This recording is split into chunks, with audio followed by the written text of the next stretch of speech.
외국의 한 민박집에서 아시아인들이 다투고 있습니다. 두 여성은 중국인과 한국인이라고 하는데요. 중국 커뮤니티에서 난리난 이 영상에 한국을 비하하는 댓글이 엄청나게 달리고 있다고 합니다. 오늘의 영상처럼 중국인에게 폭력을 당한 한국인의 사연을 여러분께 전해드리려 합니다. 진짜 이렇게까지 민폐를 끼칠 수가 있나요? 너무 황당하고 어이가 없어서 이렇게 글을 남깁니다. 도대체 우리나라 여성에게 어떠한 일이 생긴 것일까요? 여러분의 좋아요 버튼에 힘을 얻어 비디오를 재생하겠습니다. 바로 지금 오늘의 사연 시작하겠습니다. 안녕하세요. 저는 현재 프랑스 파리에서 유학 중이고 미디어 커뮤니케이션 전공을 공부하고 있는 26살 박지우라고 합니다. 어릴 때부터 해외 여러 나라에서 일해보고 싶었고 특히 유럽의 미디어 산업과 글로벌 커뮤니케이션 환경을 배우고 싶어서 어렵게 프랑스로 유학을 왔습니다. 프랑스어는 물론 영어까지 공부해야 해서 힘들지만 그래도 꿈을 위해 열심히 버티고 있습니다. 하지만 유학이라는 게 사람들이 흔히 생각하는 것처럼 로맨틱하지는 않습니다. 낭만적인 파리 생활이라는 것은 사실 관광객들이나 꿈꾸는 환상에 가깝습니다. 유학생의 현실은 전혀 다릅니다. 프랑스의 높은 물가와 비싼 월세는 유학생들에게 엄청난 부담이 됩니다. 저는 운이 좋게 작은 원룸을 구했지만 월세만 해도 800유로가 넘습니다. 여기에 전기세, 수도세, 인터넷, 요금, 교통비, 식비까지 더하면 한 달 생활비가 150만 원이 훌쩍 넘습니다. 부모님이 학비를 지원해 주시긴 하지만 생활비까지 전부 감당하기에는 부담이 커서 저도 직접 돈을 벌어야 했습니다. 사실 유학생들 사이에서 아르바이트는 선택이 아니라 필수입니다. 프랑스에서는 학생비자로 주당 20시간까지 합법적으로 일을 할 수 있습니다. 저도 처음에는 여러 가지 일을 시도해봤습니다. 처음 한 일은 동네 카페에서 서빙하는 일이었습니다. 하지만 여기서 금방 포기하고 말았습니다. 손님들이 불친절한 건 기본이고 프랑스어 발음이 어색하면 무시당하기 일쑤였습니다. 주문을 제대로 못 알아듣는다고 한숨을 쉬거나 짜증을 내는 손님들도 많았고 실수라도 하면 매니저에게 혼나는 건 당연한 일이었습니다. 이후 선택한 게 한국인 관광객들을 위한 가이드 일이었습니다. 파리에는 한국에서 온 여행객들이 많습니다. 루브르 박물관, 에펠탑, 베르사유 궁전 같은 관광지를 안내하면서 한국인 관광객들에게 설명을 해주는 일이었습니다. 성수기에는 하루에 100유로 이상 벌 수도 있어서 꽤 괜찮았습니다. 문제는 일정이 너무 불규칙하다는 점이었습니다. 일거리가 있을 때는 많지만 없을 때는 아예 없어서 생활비를 안정적으로 벌기가 어려웠습니다. 그래서 결국 선택한 게 한인 민박 아르바이트였습니다. 파리에는 한국인 관광객들이 많이 찾아오는 한인 민박이 많습니다. 저는 파리 중심가에서 꽤 유명한 한인 민박에서 일하게 됐습니다. 이곳의 가장 큰 장점은 숙소에서 숙식을 해결할 수 있다는 점이었습니다. 유학생들에게 가장 큰 부담 중 하나가 바로 주거비입니다. 저는 원래 작은 원룸을 렌트하고 있었지만 방세가 너무 부담되었고 혼자 살다 보니 밥을 챙겨 먹는 것도 힘들었습니다. 그런데 한인 민박에서 일하면 직원들은 보통 숙소 안에 별도 공간에서 지낼 수 있었고 아침과 저녁은 사장님이 제공하는 경우가 많아서 식비도 절약할 수 있었습니다. 출퇴근할 필요가 없어서 교통비도 아낄 수 있었고 손님들도 대부분 한국인이라 언어적인 부담이 없다는 점도 큰 장점이었습니다. 처음에는 민박에서 숙식 제공받으면 개인 공간이 부족하지 않을까라는 걱정을 했지만 막상 생활해 보니 혼자 있을 공간도 충분했고 다른 직원들과도 친해져서 외롭지 않았습니다. 무엇보다도 따뜻한 집밥을 먹을 수 있다는 점이 너무 좋았습니다. 프랑스에서 한식 식재료는 비싸고 제대로 된 한식을 먹으려면 한인 마트를 찾아가야 하는데 민박에서는 김치찌개나 된장찌개 같은 집밥을 먹을 수 있어서 정말 행복했습니다. 하지만 이렇게 안정적으로 일하고 있다고 생각하던 어느 날 사장님께서 저에게 말을 걸었습니다. 지우야, 이번에 중국 여행객 2명이 예약했어. 체크인 도와줄 수 있지? 순간 약간 불안한 기분이 들었습니다. 사실 한인 민박에는 거의 한국인 손님만 오고 가끔 일본인이나 동남아 여행객이 오는 정도였습니다. 그런데 이번에는 중국인이 예약을 했다는 것입니다. 사장님은 크게 개의치 않으셨지만 저는 약간 걱정이 됐습니다. 사실 유럽에서 일하다 보면 중국인 관광객들이 예의 없이 행동하는 걸 많이 보게 됩니다. 카페에서도 중국인 손님들은 기본적으로 시끄러웠고, 길거리에서 새치기를 하거나 공공장소에서 큰 소리로 통화하는 걸 자주 봤습니다. 물론 모든 중국인이 그런 건 아니겠지만, 유럽에서 여행업에 종사하는 사람들 사이에서는 중국인 단체 관광객이 오면 스트레스가 엄청난 게 사실이었습니다. 설마 우리 민박에서도 문제를 일으키는 건 아니겠지 하는 생각을 했습니다. 하지만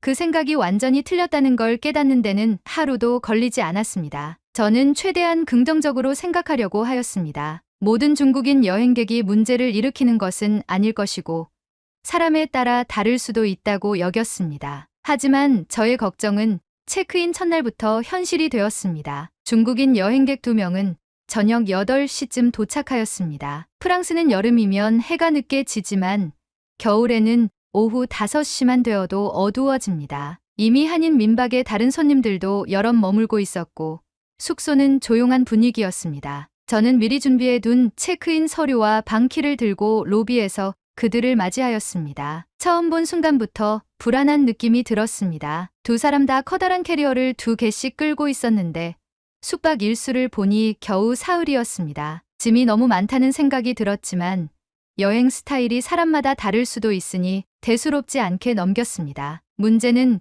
그들이 문을 열고 들어오자마자 발생하였습니다. 와, 여기 되게 크다. 사진이랑 똑같아. 그들은 마치 자기 집에 온 듯 큰 소리로 떠들며 안으로 들어왔습니다. 문제는 다른 손님들이 이미 로비에 있었다는 점이었습니다. 조용히 책을 읽던 여성 손님이 깜짝 놀라 고개를 들었고 맞은편에서 노트북으로 작업하던 여행객 1명도 인상을 찌푸렸습니다. 저는 당황했지만 최대한 친절한 미소를 유지하며 체크인 안내를 시작하였습니다. 어서 오세요. 여권 확인 부탁드립니다. 그들은 저를 힐끗 보더니 대뜸 말을 쏟아냈습니다. 너 중국어 할 줄 알아? 저는 영어와 프랑스어, 그리고 약간의 중국어를 할 줄 알았지만 일부러 한국어로 대답하였습니다. 아닙니다. 여기서는 한국어 또는 영어로 안내해 드리고 있습니다. 그러자 그들은 짜증이 난 듯 중국어로 웅성거리더니 겨우 여권을 꺼내 주었습니다. 저는 예약 정보를 확인한 뒤 숙소 이용 규칙을 설명하기 시작하였습니다. 여기는 한국인들이 주로 이용하는 한인 민박이라 기본적으로 조용한 분위기를 유지해 주셔야 합니다. 공용 공간에서는 밤 10시 이후에는 소음을 자제해 주시고 객실 내에서는 음식 섭취를 삼가 주십시오. 그리고 욕실은 공용이기 때문에 사용하신 후 깨끗이 정리해 주셔야 합니다. 제 말이 끝나자마자 그들은 서로를 쳐다보며 웃었습니다. 그리고 믿기 어려운 말을 하였습니다. 그럼 배달 음식은 어디서 먹어? 한국인들 배달 좋아하잖아. 저는 순간 당황하였습니다. 우리 민박에서는 배달 음식을 시켜 먹는 것이 금지되어 있었습니다. 아침과 저녁은 사장님이 직접 준비해 주시고 따로 음식을 먹고 싶으면 근처 식당을 이용해야 했습니다. 이유는 간단하였습니다. 한 번 배달 음식을 허용하면 숙소 곳곳에 음식물이 남아 위생 문제가 발생할 수 있었기 때문이었습니다. 죄송하지만 배달 음식은 숙소 내에서 드실 수 없습니다. 근처 맛집을 안내해 드릴 수 있습니다. 하지만 그들은 이미 제 말을 듣지 않고 있었습니다. 아이, 상관없어. 여기 한국인들도 몰래 먹고 있을걸? 저는 그 말을 듣고 직감하였습니다. 이 손님들은 규칙을 지킬 생각이 없다는 것을. 체크인을 마치고 방을 안내하였지만 문제는 계속해서 발생하였습니다. 방에 들어간 지 불과 10분도 지나지 않아 문이 벌컥 열리더니 한 명이 뛰어나왔습니다. 이거 왜 이렇게 좁아요? 사진보다 작잖아요. 저는 순간 무슨 말인가 싶어 확인하러 갔습니다. 그들이 배정받은 방은 원래 2인실로 우리 민박에서도 가장 인기 있는 객실이었습니다. 그런데 그들은 불만이 가득한 표정으로 저를 쳐다보며 불평을 늘어놓았습니다. 우린 트윌룸인 줄 알았는데 더블 침대 하나밖에 없잖아요. 이거 환불해 주세요. 저는 당황스러워 예약 내역을 다시 확인하였습니다. 그들이 예약한 객실은 분명 더블룸이었습니다. 예약할 때 객실 사진과 설명이 명확하게 나와 있었는데 이제 와서 방을 바꿔 달라고 요구하는 것이었습니다. 죄송하지만 현재 다른 객실은 만실이라 변경이 어렵습니다. 예약하실 때 더블룸으로 선택하셨고 웹사이트에도 명시되어 있습니다. 그러자 그들은 중국어로 투덜거리며 불만을 표하였습니다. 그중 한 명은 짜증이 난 듯 캐리어를 열고 옷을 꺼내다가 갑자기 제 쪽을 바라보며 황당한 말을 내뱉었습니다. 이불 더 있어요? 이거 너무 얇은데. 저는 순간 말을 잃었습니다. 민박에서 제공하는 이불은 두꺼운 편이었고 다른 손님들도 불만을 제기한 적이 없었습니다. 그런데 이들은 무슨 이유에서인지 계속 트집을 잡고 있었습니다. 현재 기본 제공되는 이불 외에는 추가 이불이 없습니다. 혹시 춥다면 난방 온도를 조절해 드릴 수 있습니다. 하지만 그들은 마치 제 말이 귀찮다는 듯 듣는 둥 마는 둥 하며 방으로 들어갔습니다. 방으로 들어가며 한국인 어쩌고 저쩌고 하는 소리를 흘리며 방문을 꽝 하고 닫았습니다. 저는 한숨을 쉬고 방에서 나왔습니다. 체크인부터 이러니 앞으로 사흘 동안 어떤 일이 벌어질지 감이 잡히지 않았습니다. 그러나 이것은 단지 시작일 뿐이었습니다. 이들의 민폐 행동은 그날 밤부터 본격적으로 시작되었습니다. 한 손님이 샤워를 하려고 욕실에 갔다가 깜짝 놀라 돌아와서 저에게 말하였습니다. 지우 씨, 화장실 바닥이 너무 젖어 있는데요.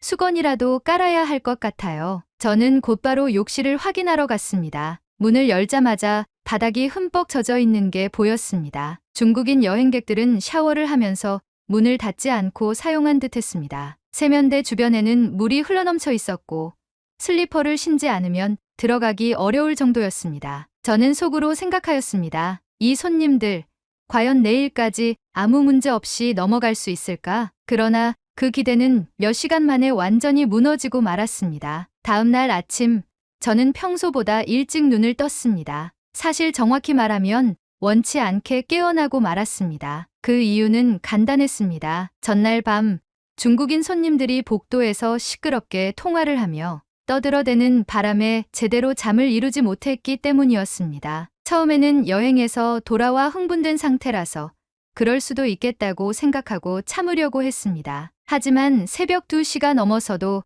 그들의 대화 소리는 점점 더 커져만 갔습니다. 결국 더 이상은 견딜 수 없어 직접 그들의 방을 찾아갔습니다. 손님들, 죄송하지만 다른 손님들이 주무시고 계십니다. 복도에서는 조용히 해주시겠어요? 저는 최대한 정중한 태도로 요청하였습니다. 그러자 그들은 별로 미안해하는 기색도 없이 저에게 눈을 흘기며 문을 닫고 들어가 버렸습니다. 그러나 그 순간부터 더욱 황당한 일이 벌어졌습니다. 그들은 방 안에서 더 큰 목소리로 통화를 하기 시작했고 웃음소리와 말소리는 여전히 복도를 타고 새어나왔습니다. 한 손님이 새벽 3시쯤 제게 다가와 조용히 속삭였습니다. 죄송한데 저 방에서 너무 시끄럽게 굴어서 잠을 잘 수가 없어요. 혹시 다시 이야기해 주실 수 있을까요? 저는 다시 한번 문을 두드리고 부탁을 드렸습니다. 이번에는 조금 더 단호한 어조로 말했습니다. 손님들, 늦은 시간이라 다른 분들이 많이 불편해하고 계십니다. 숙소의 규칙상 밤 10시 이후에는 조용히 해 주셔야 합니다. 그제야 그들은 마지못해 조용해졌습니다. 그러나 저는 이미 잠에서 완전히 깨어버려 피곤한 몸을 이끌고 새벽까지 뒤척여야 했습니다. 그렇게 겨우 잠이 들었는데 아침이 되자 또 다른 문제가 발생하였습니다. 아침 식사는 보통 오전 7시 반부터 제공되었는데 그날따라 부엌에서 유난히 큰 소음이 들려왔습니다. 조식을 준비하던 사장님께서 다급하게 저를 불렀습니다. 지우 씨, 빨리 와봐요. 놀란 마음에 부엌으로 뛰어갔더니 그곳에서는 믿을 수 없는 광경이 펼쳐져 있었습니다. 중국인 손님 2명이 냉장고를 열어두고 마음대로 음식을 꺼내 먹고 있었던 것입니다. 원래 조식으로 제공되는 반찬들과 밥, 국이 따로 준비되어 있었지만 그들은 마치 자기 집인 양 냉장고를 뒤지며 추가 반찬을 꺼내고 심지어 사장님이 따로 보관해둔 재료들까지 손을 대고 있었습니다. 이거 우리가 먹어도 되죠? 저는 순간 당황하여 말이 나오지 않았습니다. 사장님께서는 차분한 목소리로 말씀하셨습니다. 손님들, 냉장고 안의 음식들은 자유롭게 꺼내 드시는 것이 아닙니다. 조식으로 제공되는 음식만 드실 수 있습니다. 그러나 그들은 별로 개의치 않는다는 듯 웃으며 대답했습니다. 아, 몰랐어요. 그런데 어차피 여기 있는 거 다 같은 거 아니에요? 우리는 아침을 좀 많이 먹어야 해서요. 사장님께서는 깊은 한숨을 내쉬며 조용히 말씀하셨습니다. 일단 준비된 음식만 드시고 필요한 것이 있으면 저희에게 말씀해 주세요. 직접 냉장고를 여는 것은 안 됩니다. 그제야 그들은 마지못해 냉장고를 닫고 테이블로 돌아갔습니다. 그러나 이것으로 끝이 아니었습니다. 아침 식사를 마친 후 다른 손님들은 설거지를 하고 자리를 정리하는 것이 일반적이었습니다. 하지만 이들은 아무것도 치우지 않은 채 자리에서 일어나 버렸습니다. 사장님께서 식기 반납 부탁드립니다 라고 정중하게 요청하자 그들은 우리는 호텔에서도 설거지 안 해요 라고 대답하며 웃었습니다. 결국 제가 그들이 남긴 식기를 치우고 설거지를 해야 했습니다. 그날 오전 그들은 파리 시내 관광을 나갔습니다. 저는 적어도 몇 시간 동안은 조용하겠구나 라고 생각하며 안도의 한숨을 내쉬었습니다. 하지만 그것도 잠시 오후에 그들이 숙소로 돌아오자 또 다른 문제가 발생하였습니다. 그들은 복도에서 신발을 벗어놓고 객실로 들어갔는데 그 신발에서 악취가 심하게 났습니다. 한 손님이 저에게 조용히 다가와 말했습니다. 죄송한데 복도에 두신 신발에서 냄새가 좀 심하게 나네요. 혹시 저희 방까지 냄새가 들어오지는 않을까요? 저는 난감한 표정을 지으며 곧바로 중국인 손님들의 방을 찾아갔습니다. 문을 두드리고 정중하게 말씀드렸습니다. 손님들, 실례지만 복도에 신발을 두시면 안 됩니다. 개인 공간 안에 보관해 주세요. 그러자 그들은 어이없다는 표정을 지으며 대답했습니다. 아니, 신발을 방 안에 두면 냄새가 나잖아요. 저는 순간 말문이 막혔습니다. 하지만 억지로 감정을 누르고 다시 설명했습니다. 죄송하지만 여기는 공용 공간이라 모든 손님들이 이용하십니다. 신발은 반드시 객실 안에 보관해 주시기 바랍니다. 결국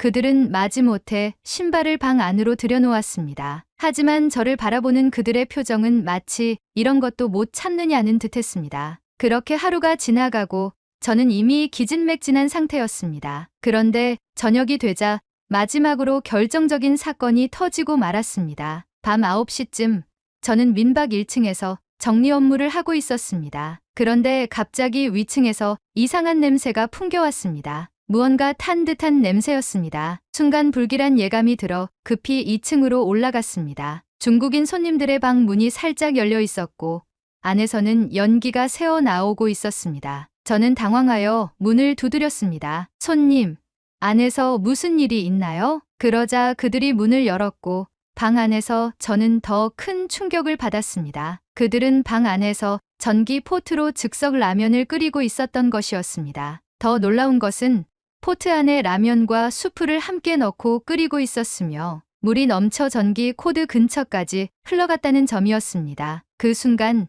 사장님께서 올라오셨고 상황을 확인하신 후 단호한 목소리로 말씀하셨습니다. 죄송하지만 더 이상 저희 숙소에서는 머무실 수 없습니다. 내일 아침까지 퇴실해 주시기 바랍니다. 그제야 그들은 사태의 심각성을 깨달은 듯했지만 저는 이미 한계에 도달한 상태였습니다. 사장님께서 중국인 손님들에게 퇴실을 요구한 후 저는 이제 더 이상 문제는 없겠지라고 생각했습니다. 하지만 그것은 저의 착각이었습니다. 다음 날 아침 중국인 손님들은 짐을 싸지도 않은 채 태연하게 아침 식사 시간이 되기를 기다리고 있었습니다. 저는 그 모습을 보고 의아한 기분이 들었지만 따로 말을 걸지는 않았습니다. 하지만 부엌으로 들어선 그들은 아무렇지도 않게 자리를 잡고 앉더니 준비된 조식을 먹기 시작했습니다. 저는 순간 화가 치밀었지만 최대한 차분하게 말했습니다. 손님들, 오늘 아침까지 퇴실 조치가 내려졌으니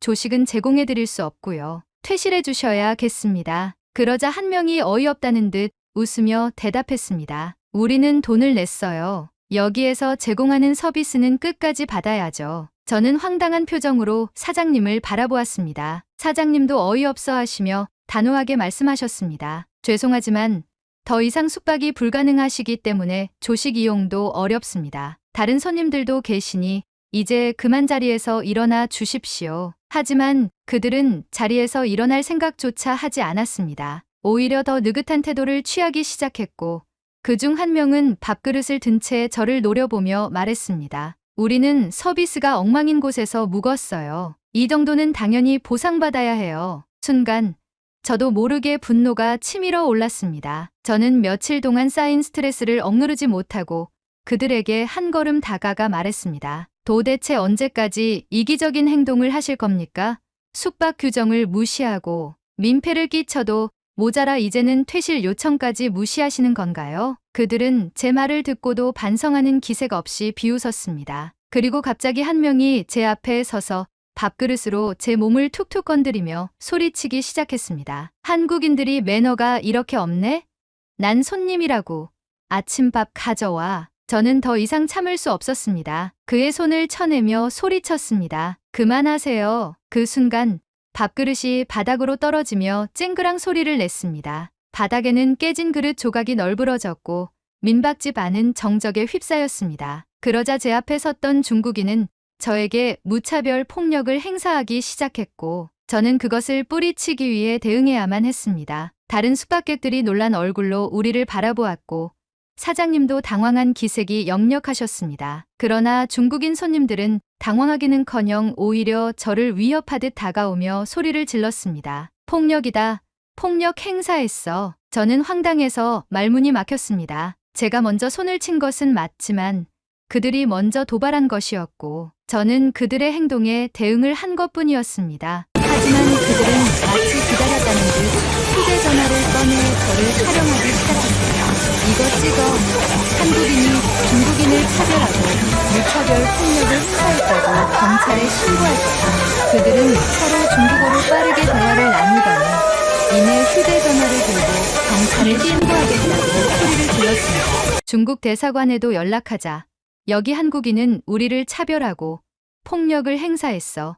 미개한 조선족들. 그러고는 씩씩대며 숙소를 떠나버렸습니다. 저는 황당함과 분노에 휩싸여 그들의 뒷모습을 바라보았습니다. 하지만 문제는 그것으로 끝이 아니었습니다. 1시간쯤 후 실제로 프랑스 경찰이 민박집을 찾아왔습니다. 경찰들은 저와 사장님에게 당시 상황을 설명해달라고 요구했습니다. 저는 차분하게 모든 상황을 설명했고 다른 숙박객들도 저를 변호해 주었습니다. 하지만 경찰은 양측의 주장을 모두 들은 후 쌍방 폭행 혐의 없음으로 사건을 종결하려 했습니다. 두 당사자 모두 물리적 충돌이 있었지만 큰 부상은 없고 상호 간의 언쟁 속에서 발생한 일로 보입니다. 따라서 별다른 처벌 없이 사건을 종결하도록 하겠습니다. 저는 억울했지만 경찰이 더 이상 개입할 의사가 없어 보였기에 할 수 있는 것이 없었습니다. 그러나 사태는 여기서 끝이 아니었습니다. 며칠 후 민박집의 온라인 리뷰 사이트에 중국어로 된 악성 댓글들이 달리기 시작했습니다. 여기 한국인 직원은 인종차별주의자다. 중국인을 무시하고 폭력을 행사하는 곳 절대 가지 마세요. 중국인이라고 차별당할 수 있습니다. 저는 놀란 마음으로 사장님께 이 사실을 알렸습니다. 사장님께서는 한숨을 쉬시며 말했습니다. 이럴 줄 알았어. 나도 내용을 찾아봤는데 요즘 중국 네티즌들은 단체로 몰려다니면서 특정 업체를 공격하는 경우가 많다고 하더라. 실제로 한 주가 지나자 민박집의 평점이 급격히 낮아졌습니다. 원래는 평점이 높았던 숙소였지만 중국 네티즌들의 악의적인 리뷰 공격으로 이미지가 심각하게 손상되었습니다. 저는 화가 나서 손을 떨며 말했습니다. 도대체 왜 저렇게까지 하는 걸까요? 자신들이 민폐를 끼쳐놓고 이제 와서 피해자인 척하다니요. 그러나 사장님께서는 차분한 표정으로 말씀하셨습니다. 괜찮아. 앞으로는 중국 손님들은 받지 않으면 되지. 그냥 한국인들만 받으면 이런 문제는 없을 거야. 지우, 너도 이제 신경 쓰지 마렴. 난 괜찮으니까. 사장님은 애써 평정심을 찾으려는 것 같았지만 저는 그 말을 듣고도 도무지 화가 가라앉지 않았습니다. 중국인 손님들의 뻔뻔한 태도, 경찰의 무책임한 태도, 그리고 중국 네티즌들의 집단 공격까지 모든 것이 억울하고 분노스러웠습니다. 저는 창밖을 바라보며 깊은 한숨을 쉬었습니다. 앞으로 중국인들은 제 눈앞에 나타나지 않았으면 좋겠다는 생각이 머릿속에서 떠나질 않았습니다. 중국인들은 대체 왜 저러는 걸까요? 어른들이 중국인들을 엄청 혐오하던데 저 역시도 중국인들이 혐오스러워지려고 합니다. 과거 중국인들이 우리에게 어떤 몹쓸 짓을 했나요? 어른들의 이야기를 듣고 싶습니다. 오늘의 사연은 여기까지입니다. 중국인들의 만행이 가면 갈수록 더 심해지고 있는 것 같습니다. 이렇게 중국인을 혐오하는 문화가 번진 이유에 대한 여러분의 생각을 댓글로 남겨주세요. 오늘의 비디오가 공감이 되신다면 구독, 좋아요 한 번씩 부탁드리겠습니다. 그리고 여러분의 댓글은 제게 큰 힘이 됩니다. 다음엔 더 흥미로운 사연으로 여러분을 찾아뵙겠습니다. 시청해주셔서 감사합니다. 새해를 맞이하는 미국의 엘라바마주. 한 중년의 남자가 깊은 고민에 빠져 있습니다. 지난날을 추억하는 듯 그는 사진을 바라보고 있는데요. 사진의 배경은 다름 아닌 한국의 모습입니다. 이 중년의 남성은 어떤 고민에 빠진 것일까요? 여러분의 좋아요 버튼에 힘을 얻어 비디오를 재생하겠습니다. 바로 지금 오늘의 사연 시작하겠습니다. 안녕하세요. 저는 마이클 앤더슨이라고 합니다. 저는 미군으로 20년 넘게 복무했으며 그중 3년을 한국에서 가족과 함께 보낸 특별한 경험이 있습니다. 그리고 그 시간은 제 인생의 가장 소중한 추억이 되었습니다. 저는 2010년 주한미군 근무를 지원하여 가족과 함께 한국으로 파견되었습니다. 당시 저는 사령부 지원 근무를 신청했고 덕분에 아내와 두 아이와 함께 한국에서 3년간 생활할 기회를 얻었습니다. 사실 저는 한국에 대한 사전 정보가 많지 않았습니다. 주한미군에 대한 기본적인 교육을 받긴 했지만 막상 가족을 데리고 가야 한다고 생각하니 막연한 불안감이 들었습니다. 언어도 다르고 문화도 다르고 생활 방식도 미국과 많이 다를 것이 뻔했으니까요. 하지만 한편으로는 새로운 환경에서 가족과 함께 특별한 경험을 할 수도 있겠다는 기대도 있었습니다. 2010년 6월 우리는 서울 용산에 도착했습니다. 공항에서부터 한국의 깨끗한 환경과 체계적인 시스템이 눈에 띄었습니다. 이국적인 간판들, 분주하게 움직이는 사람들, 그리고 익숙하지 않은 언어가 들리는 풍경 속에서 우리는 낯섦과 설렘을 동시에 느꼈습니다. 처음 며칠 동안은 기지 내 숙소에서 생활했지만 곧 용산 기지 근처의 아파트로 이사하게 되었습니다. 아이들은 용산의 국제학교에 다니게 되었고 저와 아내는 새로운 환경에 적응하기 위해 노력했습니다. 한국에서의 생활은 처음부터 쉽지만은 않았습니다. 미국과는 전혀 다른 문화와 예절이 존재했기 때문입니다. 예를 들어 한국에서는 인사를 할 때 가볍게 고개를 숙이는 것이 일반적이었고 시사할 때 어른이 먼저 수저를 들어야 하는 등 다양한 예절이 있었습니다. 처음에는 이런 문화가 어색했지만 점차 익숙해지면서 저 역시 자연스럽게 한국식 예절을 따르게 되었습니다. 무엇보다 한국의 정이라는 개념이 신기하면서도 감동적이었습니다. 한국인들은 처음에는 다소 낯을 가리는 듯 했지만 한번 가까워지면 진심으로 챙겨주었습니다. 저희 가족이 이사 왔을 때 같은 아파트에 사는 한국인 이웃들이 반찬을 나누어 주기도 했고 마트에서 물건을 살 때도 서비스라며 덤을 주는 경우가 많았습니다. 처음엔 왜 공짜로 주는지 이해하지 못했지만 그것이 한국인들의 따뜻한 정을 나누는 방식이라는 것을 알게 되었습니다. 제 아들 라이언은 당시 10살이었는데 한국에서 태권도를 배우기 시작했습니다. 사실 처음에는 그냥 운동 삼아 배우게 한 것이었지만 시간이 지나면서 점점 태권도의 매력에 빠져들었습니다. 그는 도장에서 한국인 친구들과 함께 훈련하며 태권도의 기본 동작뿐만 아니라 정신력과 예절을 배웠습니다. 미국에서는 개인주의적인 스포츠 문화가 강했지만 태권도는 팀워크와 인내심을 강조하는 운동이었습니다. 관장님께서 태권도는 단순한 무술이 아니라 인성을 기르는 과정이다 라고 말씀하셨던 것이 기억납니다. 라이언은 매일같이 연습하며 승단 시험을 준비했고 결국 한국을 떠날 때쯤엔 검은 띠를 받을 정도로 실력이 향상되었습니다. 그는 태권도를 통해 한국 문화의 깊이를 이해했고 그 경험이 이후 그의 삶에 큰 영향을 미쳤습니다. 딸 올리비아는 당시 8살이었고 한국에 도착한 후 얼마 지나지 않아 K-팝에 빠져들었습니다. 2010년은 소녀시대, 빅뱅, 2PM 등이 한국을 넘어 전 세계적으로 인기를 얻기 시작한 시기였습니다. 그녀는 TV에서 우연히 본 소녀시대의 지 무대에 푹 빠졌고 그날부터 K-팝 노래를 따라 부르기 시작했습니다. 처음에는 단순히 음악을 즐기는 수준이었지만 점점 한국어 가사를 외우려고 노력했고 나중에는 가사 뜻까지 공부하기 시작했습니다. 결국 그녀는 한국어를 배우겠다고 선언했고 국제학교에서 한국어 수업을 적극적으로 듣기 시작했습니다. 저는 그녀가 이렇게 한국 문화에 관심을 가지게 될 줄은 전혀 예상하지 못했습니다. 아내 리사는 한국의 전통시장과 길거리 음식을 무척 좋아하게 되었습니다. 처음에는 대형 마트에서만 장을 봤지만 어느 날 한국인 친구의 추천으로 광장시장에 가게 되었습니다. 시장 안에서 그녀는 다양한 한국 음식들을 맛보며 완전히 매료되었습니다. 특히 그녀가 가장 좋아했던 것은 김밥과 떡볶이였습니다. 리사는 시장에서 덤 문화를 처음 경험했을 때 신기해했습니다. 미국에서는 물건을 사면 정확한 가격만큼만 받지만 한국에서는 조금 더 넣어드릴게요 라며 덤을 주는 경우가 많았습니다. 이런 문화는 미국에서는 상상도 못할 일이야 라며 감탄하던 그녀의 모습이 아직도 기억납니다. 그렇게 행복했던 한국에서의 3년이라는 시간이 흘러 2013년이 되자 저희 가족은 미국으로 돌아가야 했습니다. 근무 기간이 연장되지 않았고 저는 저녁을 준비해야 했기 때문입니다. 떠나는 날 우리는 공항에서 서로 말없이 창밖을 바라보았습니다. 서울의 야경이 아름답게 펼쳐져 있었고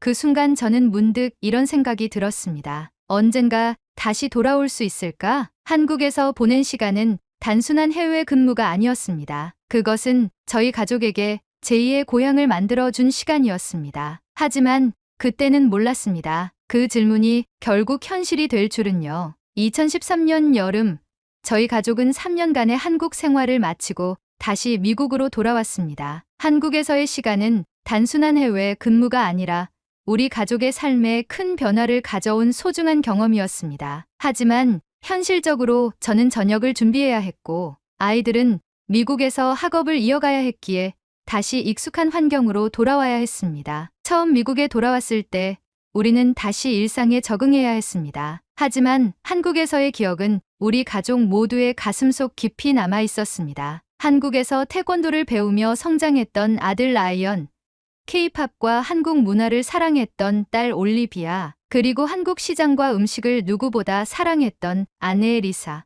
우리는 미국으로 돌아왔지만 한국에서 배운 것들이 각자의 삶 속에서 계속 이어지고 있었습니다. 라이언은 미국으로 돌아온 후에도 태권도를 포기하지 않았습니다. 그는 고등학교에 다니면서도 계속 태권도를 수련했고 미국 내 태권도 대회에도 참가하면서 실력을 쌓았습니다. 특히 그가 가장 존경했던 한국인 사범님께서 미국에서도 태권도를 계속 수련하길 권유해 주셨고 라이언은 더욱 열심히 훈련에 매진했습니다. 그는 고등학교 졸업 후 태권도 지도자 과정을 밟으며 본격적으로 사범의 길을 걷기 시작했습니다. 2022년 그는 공식적으로 태권도 사범 자격증을 취득했고 현재는 미국 내에서 태권도를 가르치는 사범으로 활동하고 있습니다. 한국에서 태권도를 배우지 않았다면 지금의 내가 있을까? 라이언은 가끔씩 이렇게 말하곤 합니다. 그는 언젠가 한국으로 가서 직접 태권도를 배우고 그 문화를 더 깊이 이해하고 싶다는 꿈을 꾸고 있었습니다. 올리비아는 미국으로 돌아와서도 한국에 대한 애정을 놓지 않았습니다. 그녀는 미국에서 고등학교를 다니면서도 한국어를 꾸준히 공부했고 K-팝과 한국 문화를 접하며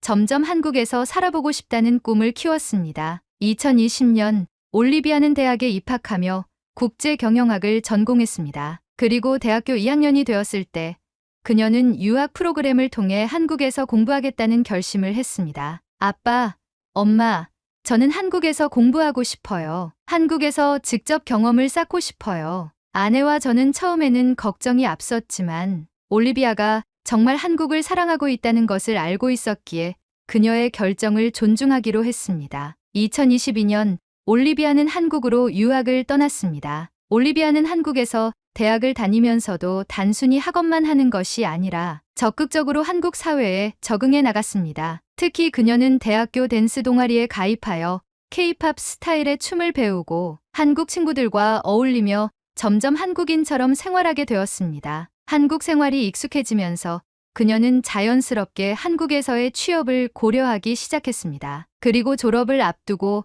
한국의 외국계 기업에 지원하여 취업 기회를 잡게 되었습니다. 그리고 작년인 2024년 올리비아는 한국의 외국계 기업에서 정식으로 일을 시작하게 되었습니다. 그녀는 미국 국적을 가졌지만 한국어가 능숙했고 한국 문화에 대한 이해도가 높았기 때문에 회사에서도 빠르게 적응할 수 있었습니다. 그러던 중 올리비아는 회사에서 한 한국인 남성을 만나게 되었습니다. 그의 이름은 김민준이었고 같은 회사에서 일하는 동료였습니다. 처음에는 단순한 직장 동료였지만 프로젝트를 함께 진행하면서 자연스럽게 가까워졌습니다. 김민주는 올리비아가 외국인이면서도 한국 문화에 깊이 적응하고 있다는 점에 감탄했습니다. 그녀가 한국 음식을 능숙하게 먹고 한국의 예절을 자연스럽게 따르는 모습을 보면서 더욱 호감을 갖게 되었습니다. 두 사람은 점점 더 가까워졌고 결국 연인 사이로 발전했습니다. 올리비아는 미국에 있는 저희에게 김민준에 대해 이야기하며 이렇게 말했습니다. 아빠,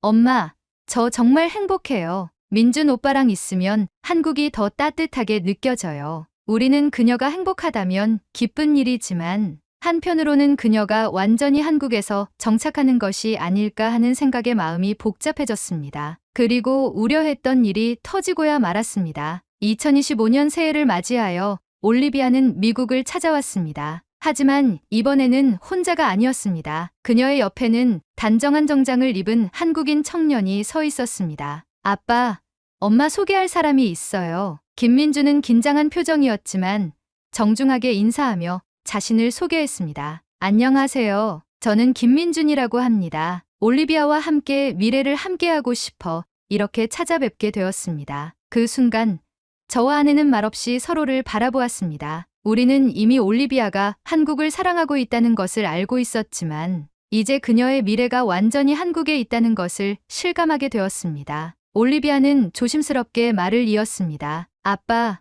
엄마, 저 결혼하고 싶어요. 순간 식탁에 정적이 흘렀습니다. 저는 딸의 얼굴을 바라보며 많은 생각이 스쳐 지나갔습니다. 한국에서 보낸 시간들, 미국으로 돌아온 후에도 여전히 한국을 그리워했던 순간들, 그리고 이제는 딸이 한국에서 자신의 인생을 설계하고 있다는 사실까지. 아내 리사도 깊은 고민에 빠진 듯 보였습니다. 그녀는 김민준을 바라보며 조용히 물었습니다. 민준 씨, 올리비아를 정말 사랑하시나요? 김민준은 단호하게 대답했습니다. 네, 저는 올리비아와 평생을 함께하고 싶습니다. 그 말을 듣는 순간 저는 한국에서 보냈던 3년이 떠올랐습니다. 한국은 우리 가족에게 단순한 해외 근무지가 아니었습니다. 그리고 이제 딸이 그곳에서 새로운 가정을 이루려 하고 있었습니다. 올리비아가 결혼을 선언한 후 저와 아내는 깊은 고민에 빠졌습니다. 딸이 결혼할 나이가 되었다는 것은 받아들일 수 있었지만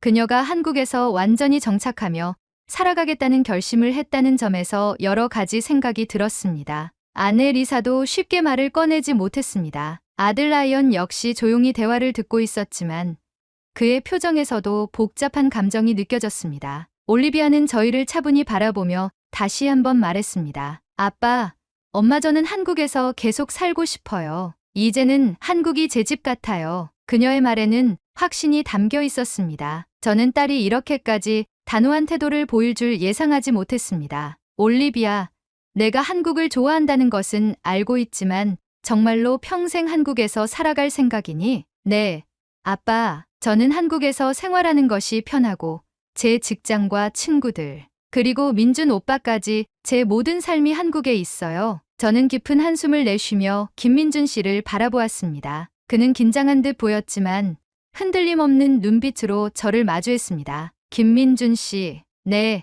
장인어른. 그가 그렇게 부르자 저는 순간 당황스러웠습니다. 아직 결혼을 허락한 것도 아닌데 벌써 장인어른이라고 부르다니. 하지만 그만큼 진심이라는 뜻이겠지요. 솔직히 말씀해 주세요. 올리비아가 한국에서 살아가는 것이 결코 쉬운 일은 아닐 겁니다. 문화적인 차이도 있고 가족이 멀리 있다는 것도 문제가 될 것입니다. 네, 충분히 알고 있습니다. 김민준 씨는 깊이 고개를 숙이며 차분한 목소리로 말을 이어갔습니다. 올리비아가 한국에서 잘 정착할 수 있도록 최선을 다하겠습니다. 외국인이라는 이유로 불편함을 느끼지 않도록 돕고 무엇보다 항상 존중하며 사랑하겠습니다. 저는 그의 말을 곱씹으며 잠시 생각에 잠겼습니다. 한국에서 3년 동안 살면서 만났던 사람들, 그리고 한국이 우리 가족에게 주었던 따뜻한 기억들이 떠올랐습니다. 그때 리사가 조용히 입을 열었습니다. 올리비아가 한국에서 행복하다면 우리도 그 선택을 존중해야 하지 않을까요? 저는 아내를 바라보았습니다. 그녀의 눈빛은 단호했습니다. 사실 리사 역시 한국에서의 생활을 그리워하고 있었습니다. 그때 아들 라이언이 조심스럽게 말을 꺼냈습니다. 그렇다면 우리도 한국으로 가면 되지 않을까요? 그 말에 저는 순간 놀랐습니다. 뭐라고 했니? 라이언? 아빠, 엄마, 사실 저도 한국에서 다시 살아보고 싶어요. 태권도 사범으로서 한국에서 더 배우고 싶은 것이 많아요. 라이언의 말은 제 머릿속을 복잡하게 만들었습니다. 저 역시 한국에서의 생활을 그리워하고 있었습니다. 한국에서 보냈던 3년이 단순한 근무 기간이 아니라 제2의 고향 같은 느낌이 들었기 때문이었습니다. 하지만 우리가 한국으로 다시 가서 정착하는 것이 쉬운 일이 아닐 텐데. 왜요? 아빠도 한국을 좋아하시잖아요. 라이언의 말에 저는 잠시 말을 잇지 못했습니다. 그때 리사가 조용히 제 손을 잡으며 말했습니다. 당신도 사실 한국으로 돌아가고 싶어 하시는 거 아닌가요? 저는 아무런 대답도 하지 못했습니다. 리사의 말이 끝난 후 식탁에는 잠시 정적이 흘렀습니다. 올리비아는 저와 아내의 표정을 살폈고 라이언도 조용히 저를 바라보았습니다. 저는 스스로에게 질문을 던졌습니다. 나는 정말로 한국에서 다시 살고 싶은 걸까? 한국에서의 3년은 저에게 단순한 해외 근무 기간이 아니었습니다. 저는 한국에서 군인으로서뿐만 아니라 한 가정의 가장으로서 새로운 문화를 배우고 가족과 특별한 추억을 만들었습니다. 그곳에서의 시간은 저에게 제2의 고향과도 같았습니다. 그러나 다시 한국으로 돌아간다는 것은 결코 쉬운 일이 아니었습니다. 저는 전역 후 미국에서 새로운 생활을 시작했고 이미 정착한 삶이 있었습니다. 과연 이 모든 것을 접고 다시 한국에서 새로운 출발을 할 수 있을까 하는 걱정이 앞섰습니다. 그때 라이언이 다시 말을 꺼냈습니다. 아빠, 저는 정말 한국에서 태권도를 배우고 가르치고 싶어요. 한국에서 경험했던 것들이 제게 너무나도 소중했고 태권도 사범으로서 성장하려면 다시 한국에서 배워야 한다고 생각해요. 저는 아들의 진지한 표정을 바라보았습니다. 라이언이 태권도에 대해 얼마나 진심인지 알고 있었기에 그의 말이 더욱 무겁게 다가왔습니다. 라이언, 내가 한국에서 태권도를 배우고 싶다는 것은 이해하지만 미국에서의 생활도 고려해야 하지 않을까? 너도 이미 자리 잡은 생활이 있잖아. 그러나 라이언은 고개를 저었습니다. 아빠, 저는 지금보다 더 성장하고 싶어요. 한국에서 배운 태권도가 없었다면 지금의 저도 없었을 거예요. 태권도를 제대로 배우고 가르치려면 한국에서 더 많은 경험을 쌓아야 한다고 생각해요. 아내 리사가 조용히 말을 보탰습니다. 당신도 사실 한국에서의 생활을 그리워하고 있지 않나요?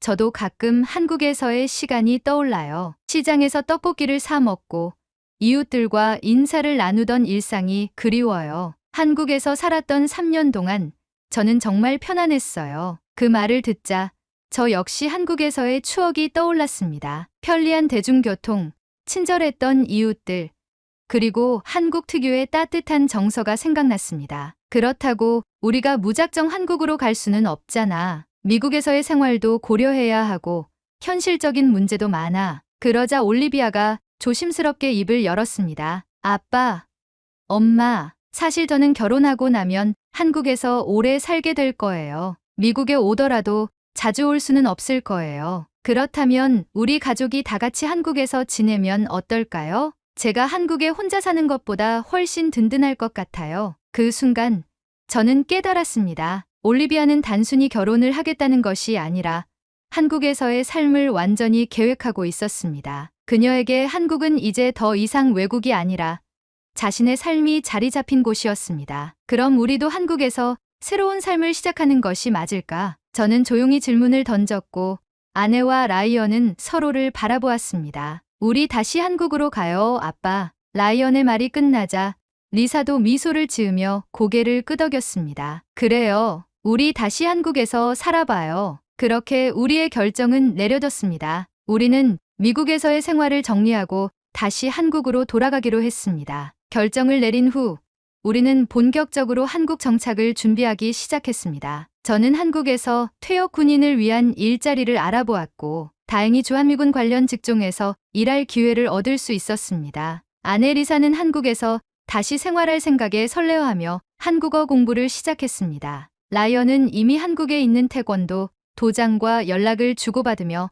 사범으로서 새로운 기회를 찾고 있었습니다. 그리고 우리는 다시 한국 땅을 밟았습니다. 15년 전 처음 도착했을 때와는 다른 느낌이었습니다. 그때는 낯설고 어색했던 곳이 이제는 익숙하고 따뜻하게 느껴졌습니다. 올리비아는 저희가 한국에 돌아오자 가장 기뻐했습니다. 아빠, 엄마, 라이언, 이제 우리 다 같이 한국에서 함께 살 수 있네요. 김민준 씨도 환하게 웃으며 저희를 맞이했습니다. 장인어른, 장모님, 다시 한국에 오신 것을 환영합니다. 그렇게 우리는 다시 한국에서 새로운 삶을 시작하게 되었습니다. 어느 날 밤, 저는 혼자 창가에 서서 서울의 야경을 바라보았습니다. 처음 한국을 떠났던 날, 저는 창밖을 보며 언젠가 다시 돌아올 수 있을까라고 생각했었습니다. 그리고 지금 저는 다시 이곳에 서 있었습니다. 한국은 저희 가족에게 단순한 근무지가 아니었습니다. 그리고 이제는 우리의 집이 되었습니다. 가족이 함께라면 어디든 집이 될 수 있다. 저는 그렇게 다시 한번 깨닫게 되었습니다. 오늘의 사연은